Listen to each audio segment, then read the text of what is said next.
Okay, we'll go to item 2 of the agendas. Is there a motion to approve the regular agenda at this time? So moved. Got a motion, is there a second? Second. Got a second? And Mr. Mayor, could I add item 6M to that, lead abatement at Washington Ballpark? Okay, 6M is added. Any other additions? Okay, we have 6M down. With that, is there a motion to go ahead and approve both of these? Say aye. Aye. Aye. Opposed? That motion carries. At this time, we'll do the consent agenda. All items with asterisks are considered to be routine by the city council and will be enacted with one motion. There will be no separate discussion on these items unless a council member or citizen requests that, in which event the item will be removed from the general order of business and considered separately in a normal sequence of agenda. Is there any changes on the consent agenda? Mr. Vice Mayor, I'd like to remove item 6I from the consent agenda and move it to the agenda. Okay, we've got a motion to go ahead and add another item, 6I, to the consent agenda.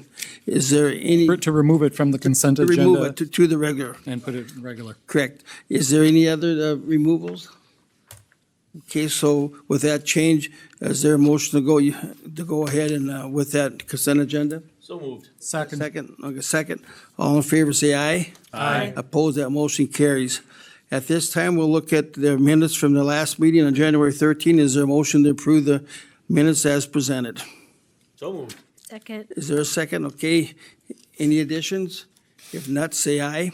Aye. Opposed? That motion carries. Okay, at this time, we're going to have a swearing-in oath for our new volunteer firefighter, and I'm going to go down and do that right now.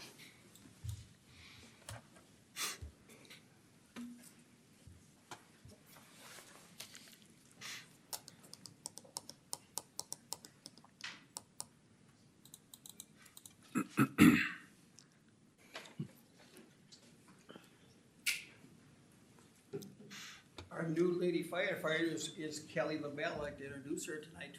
And Chief Hansen's been doing a lot of recruiting. He had to go all the way down to Mississippi to find this one. We have her here in Minnesota. So at this time, Kelly, just go along with me here. And so at this time, say your name, I. I, Kylie LaBelle, Do you promise I will humbly serve all customers I promise I will humbly serve all customers with an urgent response to their crisis, with the urgent response to their crisis, with compassion, sincerity, and concern, with compassion, sincerity, and concern, patience, guidance, and respect. patience, guidance, and respect. I promise that I will at all times I promise that I will at all times conduct myself in a manner that reflects positively I will conduct myself in a manner that reflects positively on the fire department on, and the city of Detroit Lakes. on the fire department and the city of Detroit Lakes. Finally, I promise to follow the policies of the fire department Finally, I promise to follow the policies of the fire department. Also, I will uphold the laws of the state and nation Also, I will uphold the laws of the state and nation and the ordinance of the city of Detroit Lakes, and the ordinance of the city of Detroit Lakes, and that I will faithfully discharge my duties and I will faithfully discharge my duties to the best of my abilities, so help me God. to the best of my abilities, so help me God. Let's give a warm welcome to our newest firefighter.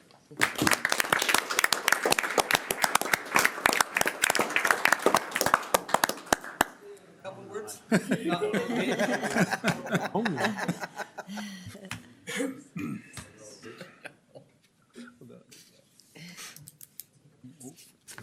I can never be in the fire.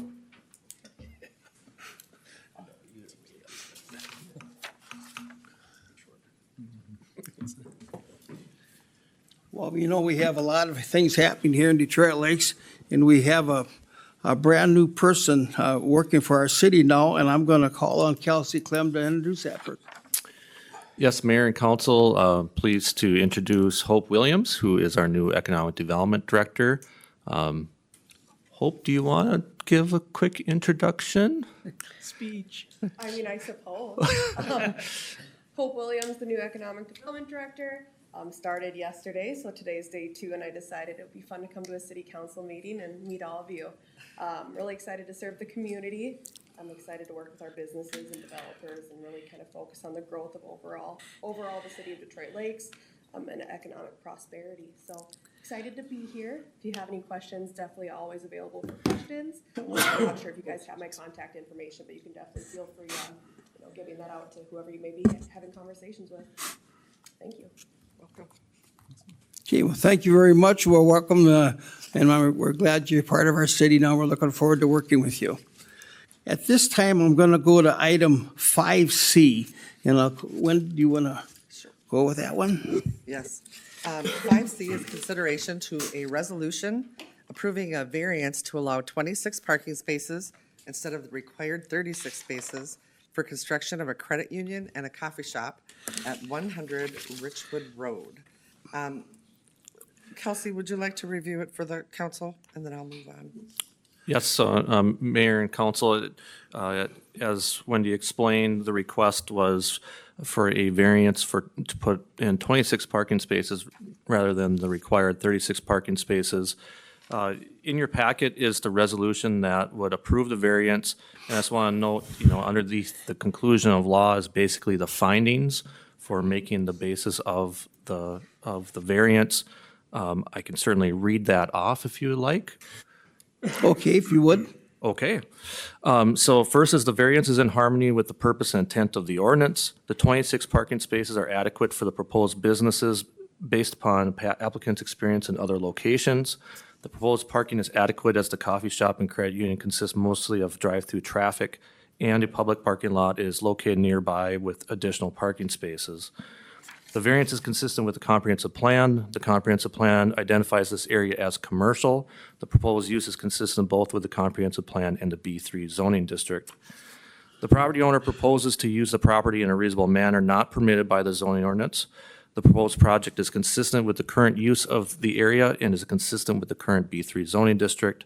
A shared parking agreement will provide a safer environment for attendees at larger events at the Boys and Girls Club. The plight of the landowner is due to circumstances unique to the property and not created by the landowner. The property is unique with its topographical challenges as it sits on a hill with some large existing trees on the property. The variance would allow trees to remain and limit the amount of excavation and retaining walls needed on the site. The proposed site plan with 26 spaces provides an efficient use of space and functionality. A city park and parking lot is located adjacent to the property. Lastly, the variance will maintain the essential character of the locality. I think there's a typo there. The property is zone B3 and has been a commercial use. It's been a car wash for many years. The project is a significant redevelopment of existing vacant blighted commercial property. The credit union and coffee shop will maintain the business character of this locality and provide another service business in this area of the city. The Planning Commission had a public hearing on this. There was no other public input provided. Planning Commission unanimously recommended approval of the variance with variance to allow 26 parking spaces with a payment of $5,000 in lieu of the parking spaces with one condition, and that is the applicant provide an easement to the city to provide public parking for events at Crovershire Park and the Boys and Girls Club of Detroit Lakes prior to the issuance of the variance. Okay, thank you, Kelsey. The Community Development Committee did review this yesterday, and we unanimously recommend the council approve the variance, the resolution, as Kelsey stated. Second. We have a motion and a second. We have the president of the United Savings Credit Union with us tonight. If you like, his name is Jim Schaefbauer. If you'd like to come up to the podium and you can probably tell us a little more about your project. We're especially interested in how this is going to all work in with your coffee shop too. Well, we are still looking for that coffee shop owner, but we do have I have experience with the same type of layout in the Fargo area. I helped build the Capital Credit Union that's located on Veterans and 32nd in Fargo with a coffee shop, and it works out great. Never had any parking issues there. And I know Kelsey's been a great help with me figuring out how many parking spaces are required down here. And if we were building this in Fargo with their layout of their parking spaces, we would need 21. Okay. So it's, we think we'll be totally fine. again, most of us have our phone in our pocket where we can get all of our bank information and deposit checks. So people don't come there as often anymore. And the coffee shop is going to be mostly drive-through as it is too. So we would like to leave as many trees as we can rather than putting parking spaces in that might not be used. And again, we're going to have 26 spaces now that the Boys and Girls Club can use when they have overflow, so that they don't have to go across 34 to, I think they were using a church parking lot for their overflow parking. And I mean, most of their events are going to be outside of our regular working hours or on the weekend and in the evenings. They're going to be free to use that. We're going to put that in the easement. So we love to work with the community. We're certainly happy to be here. We've been here since 2019. If any of you don't know where our current branch is, we're down there by Holiday Inn where the new, in the strip mall there, where the new lake access was put in. Pizza Ranch is probably the closest thing that everybody knows where we're at. We're right there. So we're happy to be here, excited about the possibility of, coming in here and putting our credit union flag in the ground permanently, so. Okay, well, thank you for coming tonight, and thank you for your new building coming to Detroit Lakes too. All right. Very much appreciated. Well, we have a motion and a second, and so this is a consideration for the resolution approving the variance to allow 26 parking instead of the regular 36 spaces for construction of the new credit union coffee shop at 100 Richwood Road, United Savings Credit Union. All in favor of the motion, say aye. Aye. Opposing that, motion carries. Go back to our regular agenda here. At this time, we're going to adjourn our regular meeting for a public hearing. Item B, a public hearing to receive public comments on the North Side Street and utility improvement. I'll call on John Pratt to give us information on that.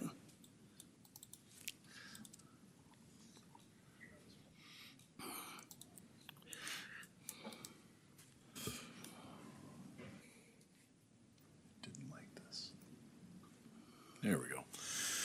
Vice Mayor and Council, we have a public hearing for the North Side Utility and Street Reconstruction Project that we're just getting underway with. So sort of per usual, one of the first steps is a public hearing. This one comes pretty early. We're not looking at building this project for a number of years now, but we are pursuing some funding to help assist with the project, and a condition of applying for that funding is we have a public hearing. So you'll get to see this more than once through the duration of the project development. So again, pretty typical that we start off these projects with a public hearing. We have to do it, like I said, for funding purposes and also for any project that involves special assessments. We're required to hold these. So we'll go over some of the existing conditions and project need and proposed improvements as we see them right now. Focus on a little bit of the costs, the funding, the assessments, and where we're heading in terms of construction, and there'll be a period for question and comments at the end. Big project. So best way I can describe this is, this is the bulk of the streets and utilities, kind of in that northeast quadrant of the core part of the community, between Highway 10 and Highway 34. And Washington to Roosevelt. It's about 38 blocks of street and utilities, which is a pretty big project. We have had this in our capital improvement plan now, listed as a series of separate projects, but we're currently looking at consolidating that into one larger project, mostly here in response to ongoing utility issues, poor street conditions, things of that nature. The theme of this whole thing you'll see is just we have a lot of very old infrastructure up there. That's the shortest way to state it. So, like I said, we added to the CIP. The council authorized the prep of the preliminary engineering report and facility plan earlier this fall. We've completed that tonight. We needed that to apply for some funding. After this, we would proceed with the final design probably over the course of 2026. And then determine construction dates after that time, which will largely be dependent on some of the funding. Again, existing conditions for sewer. Lots and lots of old, what's called VCP or clay tile pipe. We don't have good records of when this stuff was put in. The best we can kind of put together here is somewhere in the 20s or 30s, so we're looking at infrastructure that's pushing up towards 100 years old. There is a few areas with some newer PVC mains installed somewhere in the 70s. We'll evaluate that a little bit further during the final design with some televising. We have a number of manholes that are block and brick that are effectively failing in place. They're sort of collapsing upon themselves. Public Works has been working to hold those together for the past couple of years here. It's just well beyond its life. Really, the same can be said with the water system. It's almost all cast iron pipe, some smaller stuff into the 4-inch size, which is nothing that we would use today. It's mostly 4 to 8 inch up there right now. Same time frame, probably pushing up on 100 years. Pipe of this age, this material, very prone to breaks and failures. So the upside is we do have actually really good fire flow and pressure within the system up there. So we're not facing any of those sorts of issues. It's just simply the age of the system. Stormwater, probably not as prominent of an issue up there. A variety of different pipe sizes and different types of pipe. There are some spots we have some tougher pipe, but by and large, this isn't necessarily the focus. We do actually have some stormwater treatment up there in a lot of locations. There's about 3 different ponds that stormwater is ultimately discharged to and then eventually kind of makes its way to the Pelican River. So not any real overly significant hydraulic or capacity issues per se. Limited number of inlets where we maybe get some localized flooding for short periods after some heavier events, but that's about it. The streets and sidewalks. The streets are in tough shape by and large. If you've drove up there, there's not too many of them that are in very good condition. They are all pretty low volume streets. We don't have counts on them. They're not part of our state aid system, but we would estimate most of them to be less than 700 vehicles per day. In some cases, quite a bit less than that. Street widths are kind of all over the place, anywhere from 28 to 40 feet, curb and gutter, on-street parking. Most of the streets, the majority of them are kind of in that area of 36 feet wide, but they do vary. Again, not a lot of good information on the age, but probably in that 40 to 50 years old range at least. Again, a lot of different deficiencies starting to show up, getting beyond the point of what Sean can do with routine maintenance and things like that. Sidewalks, also just kind of all over the board. There's generally sidewalks or a sidewalk network through here. Some of those sidewalks just stop mid-block. Some streets don't have them. Some streets do. Just kind of a mixed bag. They're, of course, of an age that they don't meet current ADA standards. So I have to state this. We have to consider alternatives. In this case, it's pretty straightforward. I mean, sure, we could do nothing. That's not going to fix any of the issues. You could look at doing trenchless replacement methods like directional drilling and pipe bursting and lining and things like that. That's not real practical. In this case, it's more expensive and better method if we're trying to preserve the street surface, which we're not. So that really just leaves us with our traditional open cut remove and replace method. Proposed sewer improvements, pretty straightforward. Just replace the sewer with PVC mains and precast concrete manholes. There is a trunk sewer that runs through this area and kind of meanders through this area that kind of serves what I would call the further reaching northeast quadrant of town. So you could think up in the North Industrial Park area and things like that. So we do have our eye on that, and we'll probably do some further analysis to determine if that trunk sewer is large enough for future considerations.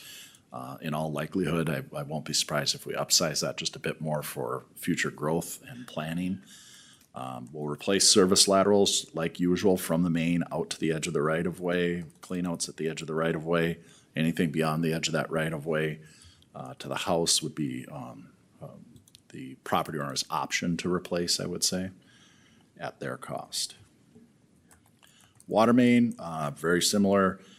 For the most part, I think we'll end up with 6 to 8 inch PVC mains. Like I said, we have pretty good fire flow and pressure through the area, so I don't see a huge need to do a bunch of upsizing, new valves and hydrants. We are at least tentatively looking at adding a transmission line through on Central Street. And that's really not necessarily for the benefit of this area, but it would help some adjacent areas and also help some areas where we think we might have some growth. It would provide us another kind of backbone to our water system, connecting a couple other larger mains on Roosevelt and Washington. So same story on the service laterals, replaced from the main to the edge of the right-of-way. Property owner responsible for replacement beyond the right-of-way. Storm sewer, that's really something we have to figure out as we get further into final design, but we'll likely have to replace most, if not all, of the storm sewer, simply because it's usually one of the shallower utilities, and to get to the other stuff, we got to get that out of the way. So for the most part, I would expect us removing and replacing pretty much with in-kind with sanitary sewer. Streets, what we're planning right now, and this will certainly take a little bit more discussion with staff and maybe some public input, looking to try to unify things a little bit. And most of the streets are 36 up there, like I said, which in our view is probably a pretty applicable or appropriate width for that volume of roadway. It still generally allows for on-street parking where you have low traffic volumes, not a lot of head-to-head traffic. So I think that's what we're targeting in most locations, with the exception of kind of the western blocks. As you start to approach Washington, we'd widen those out to 44, which is a little more conducive for more routine on-street parking with more head-to-head traffic. So we'll widen them out in that west block, but everything else we're kind of planning on 36, which depending on where you're at up there could be a little increase in width, or it could be a little decrease in width. Sidewalks, also going to take a little bit more discussion. It's kind of, like I said, just a really mixed bag of where sidewalks are at. When we're doing a large project kind of in a district, I think we'd like to look at, picking a direction, meaning plan on a sidewalk on one side of the street, on all streets, and simply pick a side that makes sense. All of them on the north side on east-west roads, or the west side on north-south roads, things like that. But for purposes of the report and cost estimating at this point, we're just assuming one sidewalk on one side of the road, turf boulevard between the street and the sidewalk.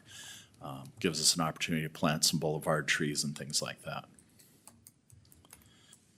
So costs, we are looking at a pretty large price tag for this one. Again, looking at about 38 blocks, so project cost of over $15 million. We are casting that forward to a future date here, because we know this is going to be probably a couple years out. So right now, based on where things are trending, that's what we're projecting. Obviously, that'll take some further refinement, but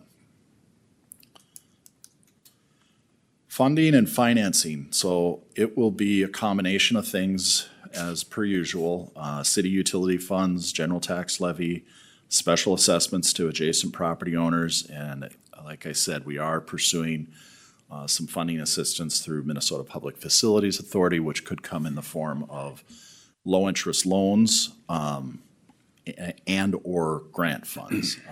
The grant funds is something we'll certainly pursue, but there's no guarantee that we'll qualify for those, but we're going to find out. We have in the past been successful with that at times. Assessable costs are determined in accordance with the city's special assessment policy. And what that says for this type of project is the city utility funds, that'd be the sewer and water funds, they assume 100% of the sewer and water main replacement, which is a fairly recent change to the policy. Part of that used to go into the assessable column. We've since really adjusted utility rates, so those utility funds are absorbing that cost rather than being assessed. Service laterals are still assessed to the benefiting properties, so they pay for their individual service lateral. Stormwater cost is paid by the Stormwater Utility Fund. Street reconstruction is essentially a 50-50 split between the city and special assessments. It's 50% of a standard residential street for a residential property, and that's a 36-foot wide, 5-ton street. If we do anything wider in a residential area or heavier, the city would assume that cost. The caveat being in commercial areas where we have commercial properties, they would pay There is no oversizing. They pay for that larger street or that heavier street simply because that's usually, they're the ones generating the need for that.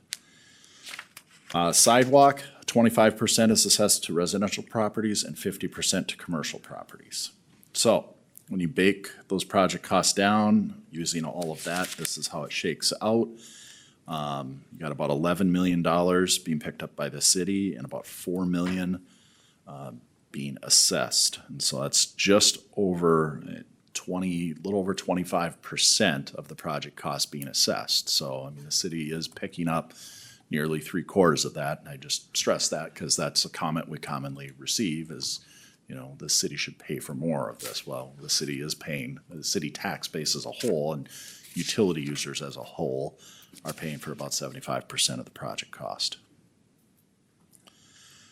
So then we spread that $4 million of assessable cost out in accordance with the city's assessment policy in general, that those cost categories are divided by the available assessable footage to determine a rate per foot, or in the case of service laterals, a rate per each service lateral.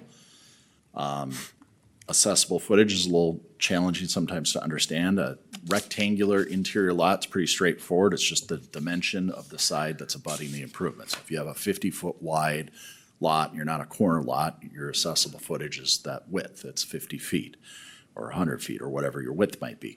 Corner lots are a little more complex. You're assessed for either side that's butting the improvement. So if your side lot is improved, you're assessed for that. If your front of your lot is assessed, or improved, you're assessed for that. Front's considered the small side, so you're assessed for that small side footage, plus half of the longer side that would be considered your side lot, up to 150 feet. If you happen to have more than 150 feet, you're assessed that in addition to that half of 150. So irregular shaped lots, we look and try to assign an average dimension. We don't have a lot of those up there. Everything's pretty straight and boxy, if you will, up there. Like I mentioned, service laterals are done on an each basis. So this is how the assessments would shake out based on everything we know right now. Street and sidewalk assessment would be about $115 a front foot. For residential properties, about $150 a foot for commercial. Sewer services are just a little over $4,000 a piece. Water services about $5,500 each.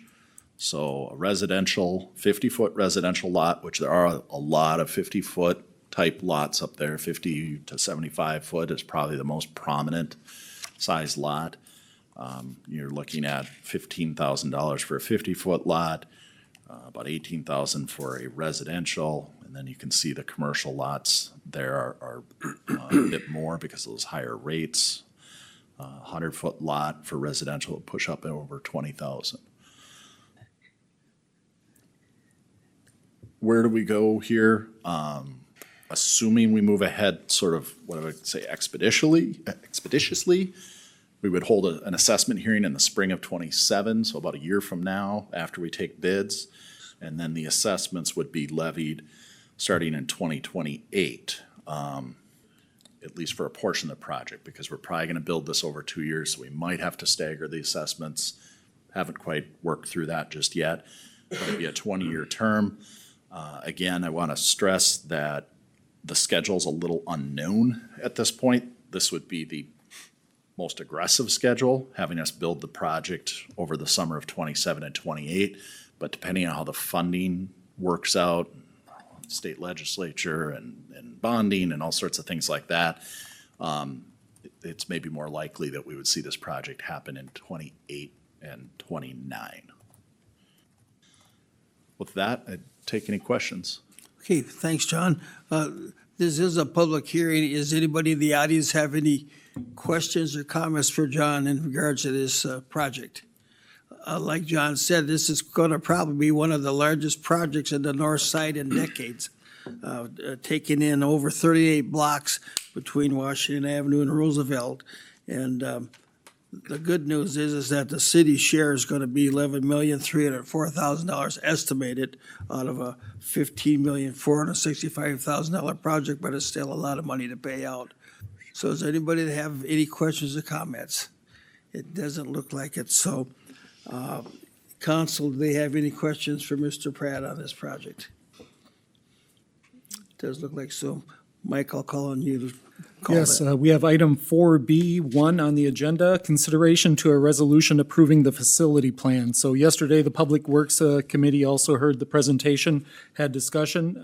We recommend approval, and I so move. Second. We got a motion and a second. Any discussion? So this is a motion to give a consideration of the resolution approving the facility plan. All in favor of that motion, say aye. Aye. Opposed, and that motion carries. Let's go down to item 5, community development. We'll call on Chairman Spry. Thank you. 5A is consideration to the first reading of ordinance number 549, rezoning from an RA agricultural resident district to a B3 auto-oriented business district at 1686 Randolph Road. The Community Development Committee did review this. I can share some general information about, or some bullet points. The ordinance would be adopted subsequent to a second reading on March 10th. The property considered for the rezoning is the Homestead area, which is surrounded by the Ortonstone Gardens. Just some additional information, we will eventually move to table 5B because it is a conditional use permit. Requesting conditional use for that piece of property, but this rezoning has to occur prior to consideration of that request. So we'll move to that once we finish with this item. The Planning Commission reviewed and recommends approval, as does the city staff. I'm going to do my best to kind of review the reasons rather than handing them off to you again. You're doing good. Okay. Based on the relationship to the municipal comprehensive plan, the evolving character of the property, since the future land uses plans adoption, the character of the property has shifted, particularly with the addition of the Ortonstone Gardens as that has developed. The vicinity zoning is similarly B3 nearby, and the remaining property around it is higher density RM multifamily. The proposed location is suitable for use. It is flanked by the Ortonstone Gardens. I always get that wrong, I apologize. To the west and north, a railroad, US highway, and vacant land. And the use fits in with the character of the surrounding area as well. Creation of Ortonstone Gardens has transitioned the area into a destination for general public, so there's more traffic. It's also near the Heartland Trail. And so the demonstrated use for the community is just to allow provision of some additional services, particularly commercial services, now that we have a higher volume of activity over there. Did I miss anything, Kelsey? No, it covers it. Okay. So the CDC did review this yesterday and would recommend that we recommend, well, it's the first reading, right? So we Approving first recommend a reading. second reading or just, What's that? I'm reading. sorry, I was so. No, approve the first concerned. reading, and then the second reading will be next month. Thank you. The committee recommends approval of the first reading of ordinance number 549. Second. You've got a motion and a second. Any discussion on this? If not, this is for consideration of the first reading of ordinance number 549, rezoning from RA Agriculture Residence District to B3 Auto Orient Business District at 1689 Randolph Road. So all in favor of the motion, say aye. Aye. Opposed? Then that motion carries. Item 5B, I would move that we table 5B for the approval of the conditional use permit. As I noted previously, the land needs to be rezoned before we can consider that rezoning. I would so move. Second. Okay, you got a motion and a second to table item B until our next meeting then. All in favor of that motion, say aye. Aye. Opposed, that motion carries. Do you have anything else then, Wendy?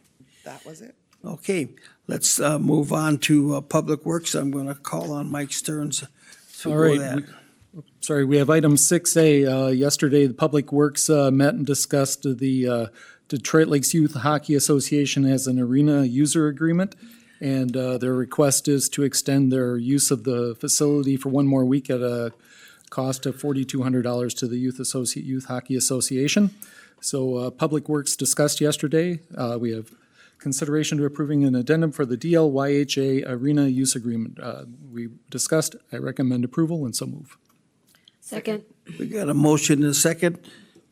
Any discussion? Okay, this is a motion to approve the addendum for the Detroit Lakes Youth Hockey Arena agreement at an additional $4,200 in cost. All in favor of the motion, say aye. Aye. Opposed, that motion carries. We have item 6B, and I'm going to quickly move that over to City Engineer Pratt. Vice Mayor and Council, got a couple of things here related to the Westlake Drive and City Beach project to go over.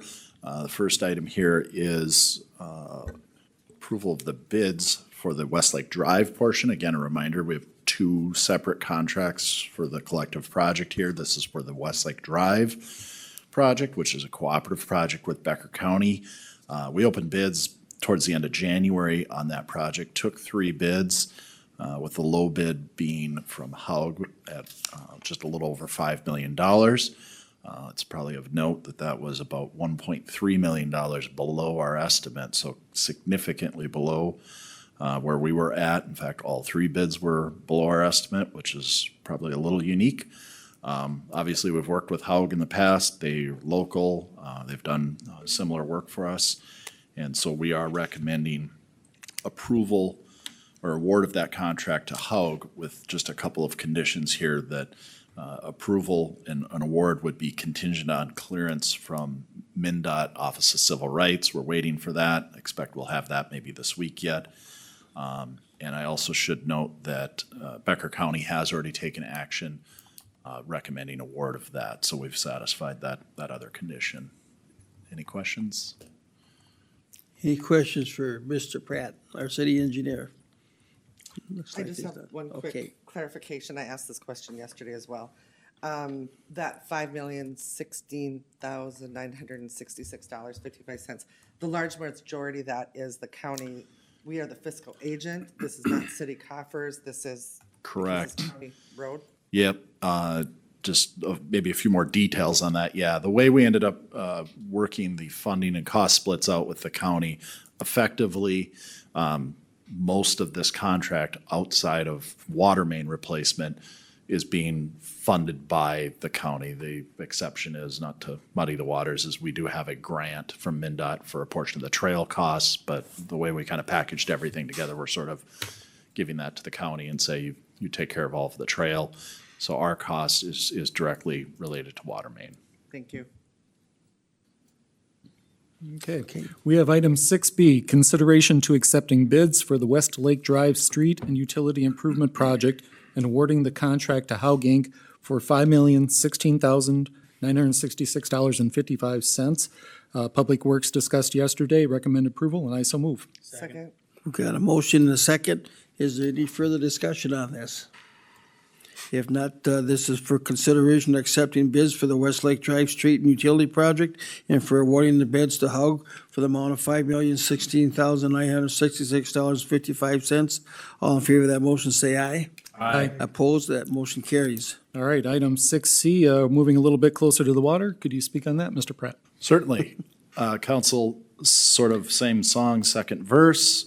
We opened bids, this was just last week, for the beach improvements, and again, took 3 bids, and again, the low bidder was Haug of Detroit Lakes. They had a low bid of just under $1.8 million, which also includes a $68,000 alternate, and I'll explain that in a second. So same thing, Haug's done similar work. We are happy to see the same contractor on both projects. That'll make things quite a bit more streamlined as we get into construction. That alternate that I mentioned for $68,000 is related to improvements that are a little more specific to the J&K Marina. The owners of J&K wanted to make some improvements to where they've got their hut or cabin office, whatever you want to call that, and sort of keep up with the improvements that we're making on the beach. So It'd be a new concrete pad and some landscaping and furnishings that are sort of in keeping with what we're doing elsewhere on the beach. I think they're planning to maybe make some improvements to the building as well. They got a fuel system that they need to replace. So we're, on their behalf, contracting some of these improvements simply because it made sense to do that. At the same time, we're working through what would be an agreement with them to pay for those costs. Those costs will be borne by J&K, not by the city, and we'll develop an agreement. They're actually going to get a loan from the Development Authority, a 10-year loan, and we'll have an agreement that covers that. So any event, we're recommending award. I should point out that one also came in a bit lower than we estimated. We were estimating about 2.2 million, and again, 1,785,000. So both projects came in low. This project, on the other hand, is all city costs. So the only condition for award here would be this is conditioned on the execution of the award, or I'm sorry, the alternate is a condition on execution of that agreement with J&K. Questions?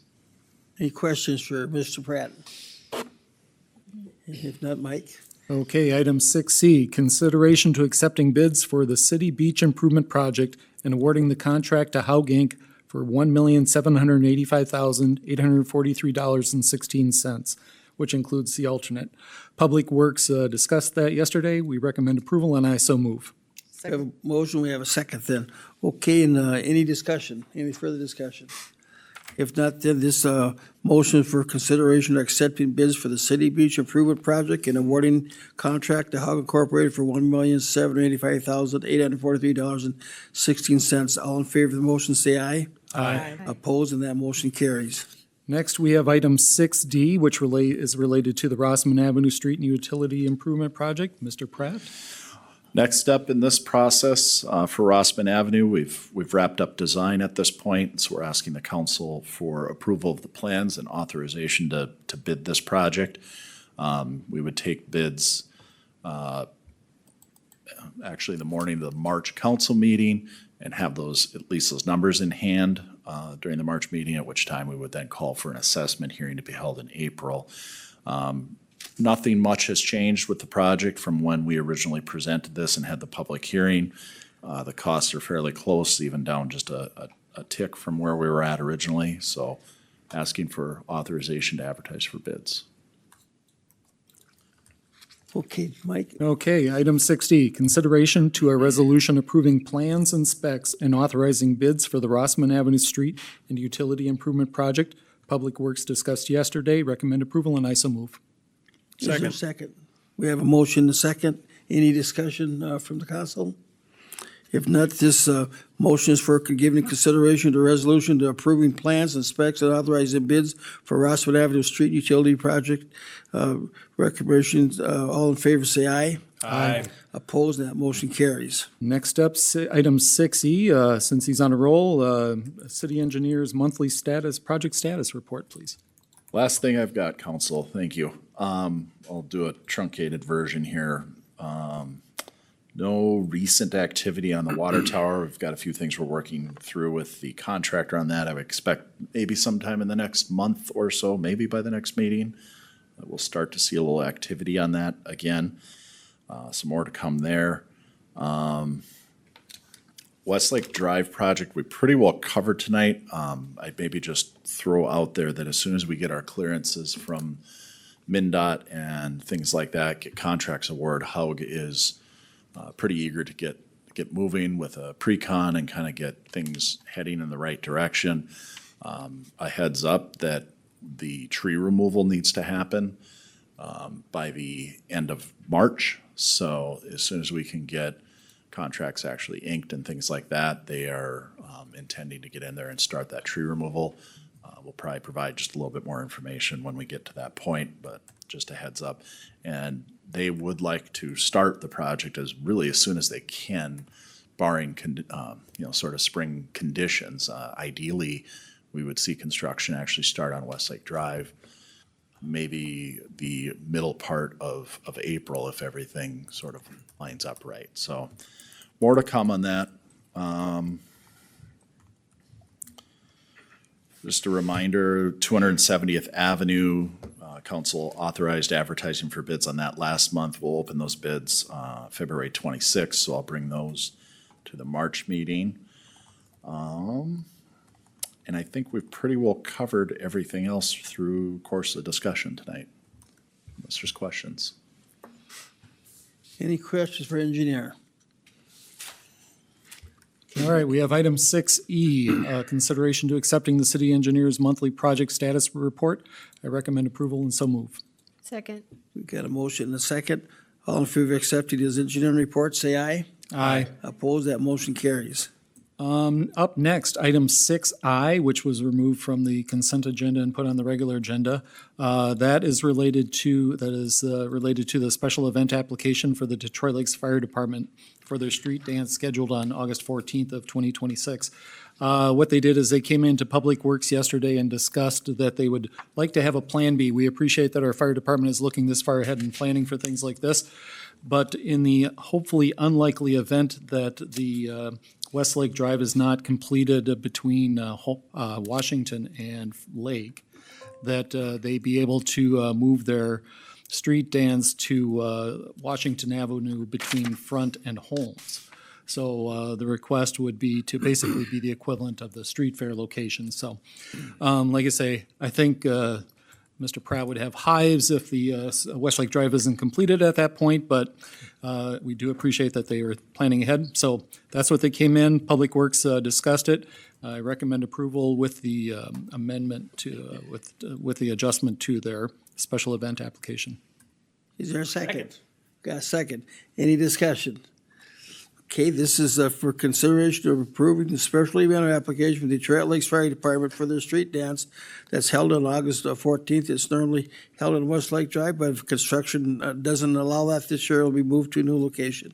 All in favor, say aye. Aye. Opposed, that motion carries. One additional item on the Public Works Committee agenda is item 6M, which was added afterwards, lead abatement for Washington Park, and City Administrator Clem is willing to address that. Vice Mayor and Council, I believe you have a handout that looks like this that should be on your dais. So we were seeking quotes for doing the lead paint abatement at Washington Park. We sought quotes from 3 different contractors. The other 2 declined to give us a quote on the project, so we have just one quote from Mavo Systems. The recommendation is to do the lump sum price of $160,800. That's basically a broad lead paint abatement on the structure instead of doing a spot removal.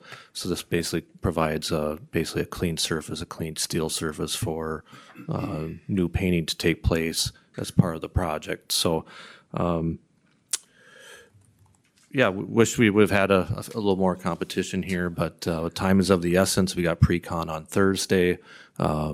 To kind of keep the project going, we need to get them scheduled to keep the project on track, so. All right. So we have item 6N, which is to approve Mavo Systems for the lead abatement at Washington Park for a lump sum price of $160,800. Public Works discussed it. We recommend approval, and I so move. Second. Got a motion and a second. Any discussion? Again, this is for the abatement of that lead paint on our Washington Ballpark in the amount of $160,800. All in favor of the motion, say aye. Aye. Opposed? That motion carries. Anything else, Mike?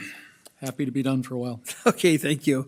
Now we'll move on to finance. Chairman Boki. Item 7A, consideration to accepting the DMRA annual financial statements and independent audit for the year ending April 30th, 2025.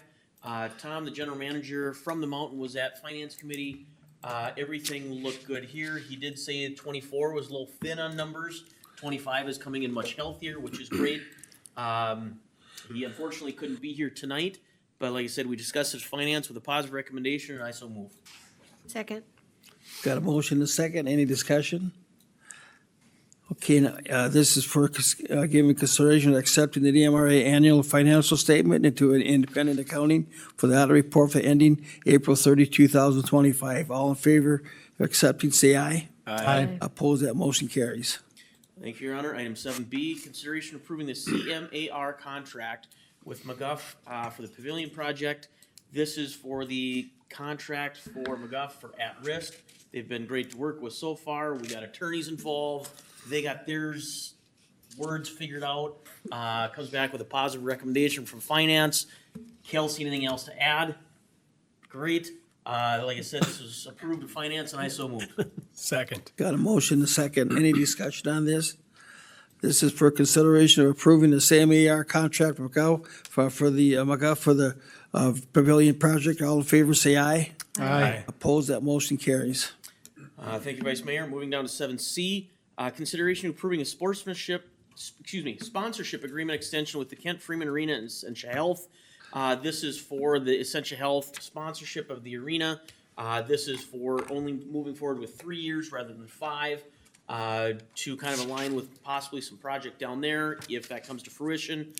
We had good, healthy discussion here that might be time to look at sponsorship of all city entities as a whole. So I know that was passed to Vice Mayor to add to his action items to get that worked on, but it was a positive recommendation in finance to move forward. So I so move. Second. Got a motion, a second. Any discussion? Okay, this motion is for consideration for approving the sponsorship agreement for the extension for the Kent Freeman Arena with Essentia Health for the next 3 years. All in favor of the motion, say aye. Aye. Opposed, that motion carries. Anything else, Mr. Brokey? No, sir.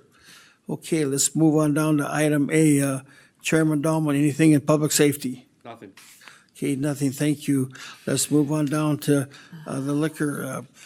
Chairman Stern, what do you have there? All right, we have discussion item 9A, and that's all it is. It's not an action item, but the Liquor Gambling Control Committee had a brief discussion on a prior legislation that was discussed but did not move forward about communities that would have the ability to lay out an area where a person following certain rules could have a drink in hand and wander through those approved areas in a community. There was kind of a general feeling that it would be a good thing to definitely consider if legislation was passed on that.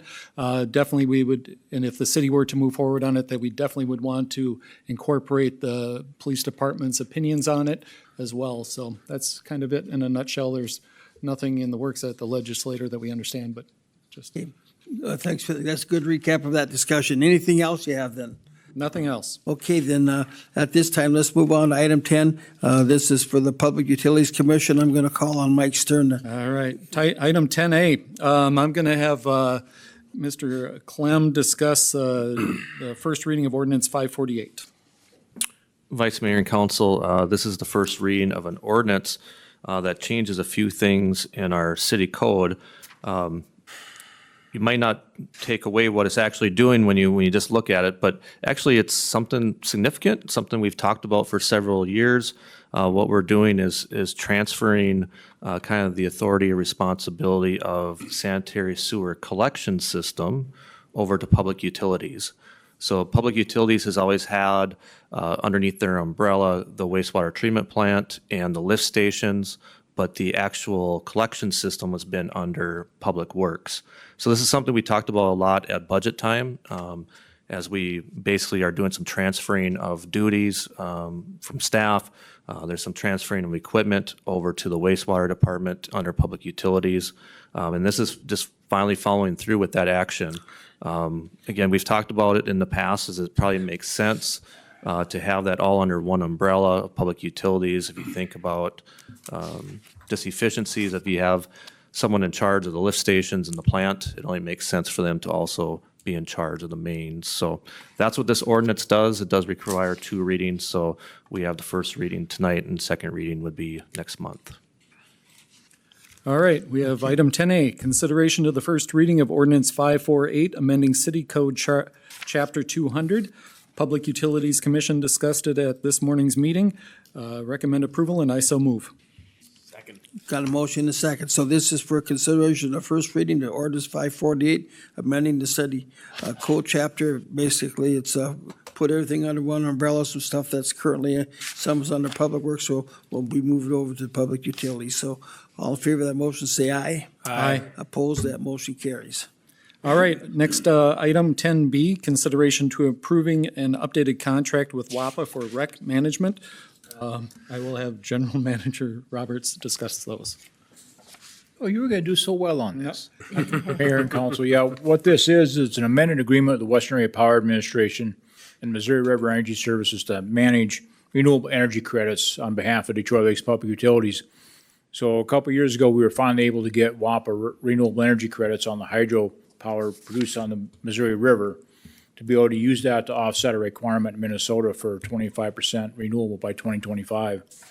So utilizing this, we get credit for those WAPA renewable energy credits, or RECs. And it also allows for Missouri River members that do not have a requirement by their individual state, North Dakota, South Dakota, and Iowa, that do not have a use for those RECs, to sell them to Minnesota communities in the future to help us meet our requirements as we get closer to 100% carbon-free by 2040. So it gives us some flexibility on managing the RECs. This allows us to sit, or other communities that resell the RECs. The Detroit Lakes will not sell any RECs on the open market, but it gives us an opportunity to buy some from our neighbors in other states if we need them. Okay.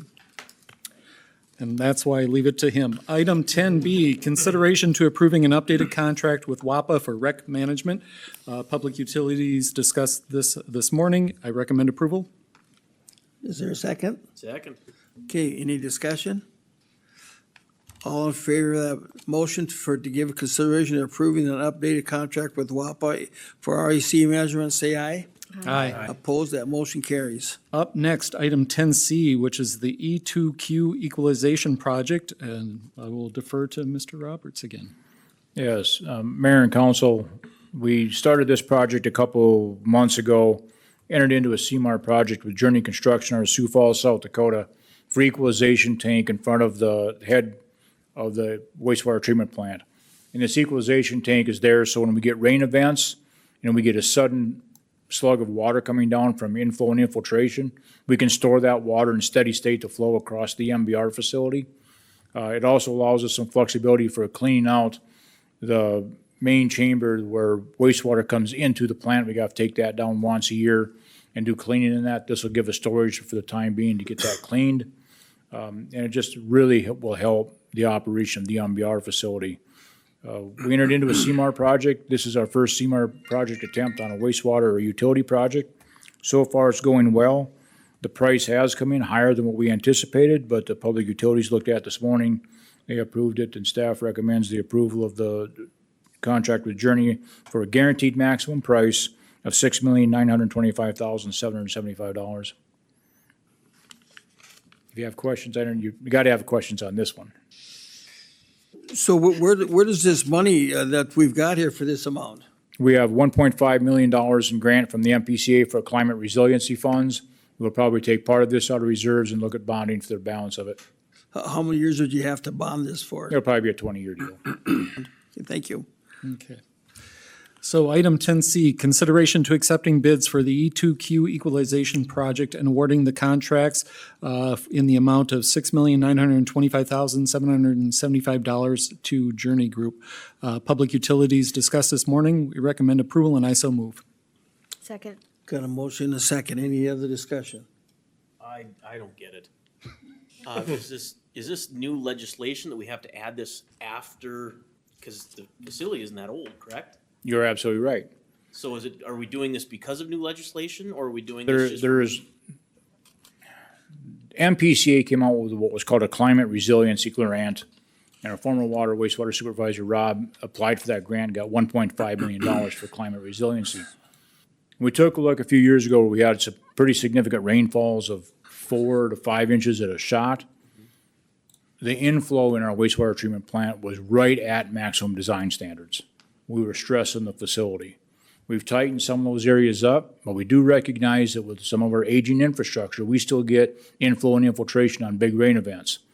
So this is under climate resiliency, no mandate by the government to do it, but it does offer us flexibility and operational when we get those big events.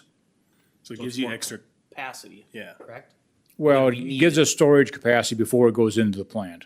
With no, I heard two figures, 6 million and 9 million, but will this help us expand our city if we grow to have a lot more areas to cover if we need it? Is this gonna help that too? We have room in the existing MBR for future growth as the city grows. That's not gonna change, we have that. This Okay. just takes the ebbs and flows out. Because you know, the one thing when you look at a wastewater treatment plant, the flows are not steady across the board. It goes really high for some hours and goes almost to nothing other hours.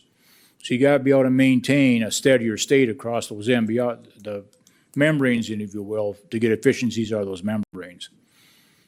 So this is a combination of climate resiliency, improved efficiency at the plant, better operations, and some prolonged lifespan, especially out of the MBR itself.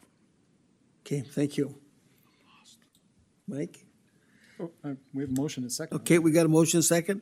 So all in favor of considering accepting bids for the E2Q equalization project and awarding the contract, say aye. Aye. Aye. Opposed, that motion carries.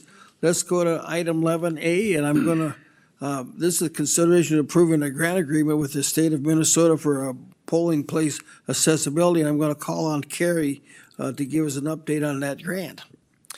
Vice Mayor and Council, the grant agreement before you this evening is for $955.62. Those grant dollars allow us to add essentially a doorbell system at our polling locations for the curbside voters, so that those election judges inside are notified when there are people waiting outside for curbside voting. Okay, any questions on that grant agreement? Vice Mayor, I'd make a motion to accept that grant agreement. Second. Okay, we've got a motion and a second, and this to accept the grant agreement with the state of Minnesota for polling places for $900. All in favor, say aye. Aye. Opposed, and that motion carries. The next thing we'll do is move down to 12A, the mayor's agenda. This is to give consideration to reappointment of Mark Jensen to the Arts and Culture Commission. Jensen's completed his initial term, which expires February 28th of 2026, and is eligible to be reappointed. Would somebody like to make a motion to reappoint him? So moved. Second. Motion is second. All in favor, say aye. Aye. Opposed, that motion carries. Next item is B, consideration of reappointment of Alex Westhoff to the Park Board. Westhoff has completed the first term, which expires February 28th, 2026, and is eligible to be appointed. I need a motion to go ahead and reappoint him. So moved. Second. Motion is second. All in favor, say aye. Aye. Opposed, that motion carries. Item C, consideration to appoint Zach Foltz to the Park Board. Foltz will be taking the vacancies of Wooble, whose term expires February 28th. I need a motion to approve Zach Foltz. Second. Motion is second. All in favor, say aye. Aye. Opposed? That motion carries. Looks like we're getting down to city administrator for comments. If anything that you'd like to have, Kelsey? Vice Mayor and Council, I'd probably be remiss not to welcome Larry back. 1 month sabbatical. He's back as our planning and zoning director, so. All right. I don't have the dates in front of me, but we do have the League of Minnesota Cities Lobby Day in March, along with the Coalition of Greater Minnesota Cities Lobby Day in March. Just let Carrie know if you want to attend. We'll try to get rooms. Okay, thank you.